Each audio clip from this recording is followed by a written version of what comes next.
အားလုံးပဲမင်္ဂလာပါကျွန်တော်ဒီနေ့ကျွန်တော် blog ကနေအားလုံးပြန်လည်ကြိုဆိုလိုက်ပါတယ်ဒီနေ့ကျွန်တော်တတိချောလာဗီဒီယိုမှာမြောက် review ကိုဖျက်ဖို့တော့မှာဖြစ်ပါတယ်ကျွန်တော် blog မြိုက်ဖြစ်တာတော်တော်ကြာပါပြီကျွန်တော်စပင်ဒီကဆူဆူဝါးဝါပျက်စီးနေတာမို့လို့ပါကျွန်တော်နောက်ပိုင်းမှာတော့ကျွန်တော်စပင်ပြန်ကောင်းလာခဲ့ရင်ဘယ်လိုမျိုးကဲလုပ်ခဲ့ဆိုတော့အားလုံးကို share လုပ်ပေးချင်ပါတယ်ခုတော့ဆိုတော့စပင်ရဲ့ဥမာ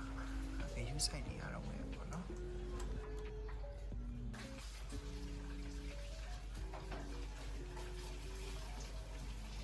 你要高原啦，去都没没到吧？是你来闹路人的嘛？哎，飘过边啦，心嘎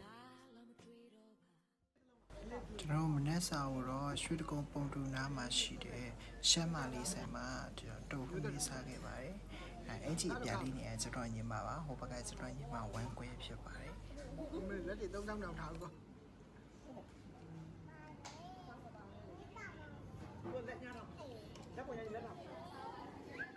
အဲ့ဒီမှာကားပေါ်ဆင်းစင်အမေတို့ကတမယားကားကိုတွားပြီးမှန်နေကြည့်နေလို့ပေါ့နော်အမပြောရသေး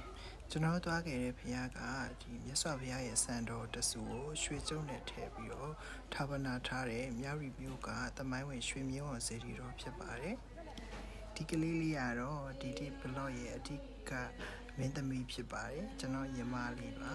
အငယ်ဆုံးလေးပေါ့နော်အငယ်ဆုံးလေးအဆိုးဆုံးလေးပါ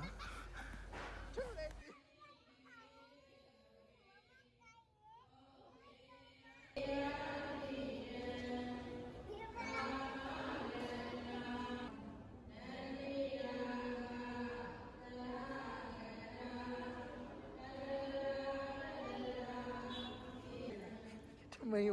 他没有。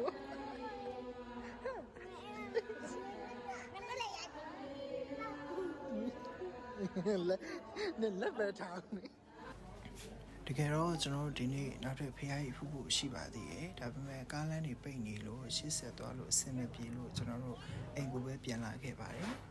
ကျွန်တော်နောက်များမှာမြရီမျိုးကိုရောက်ခဲ့မယ်ဆိုလို့ရှိရင်အရသာကောင်းတဲ့စားတောက်တွေရှိတဲ့ဆိုင်ကိုကျွန်တော်ညွှန်ပေးချင်ပါတယ်ပြီးတော့သွားလာလို့ထိုင်လို့ကောင်းတဲ့ဆိုင်မျိုးတွေကိုလည်းကျွန်တော်ညွှန်ပေးချင်ပါတယ်အားလုံးအတွက်လည်းကျွန်တော် blog တစ်ပုဒ်ဖန်တီးပါအောင်မယ်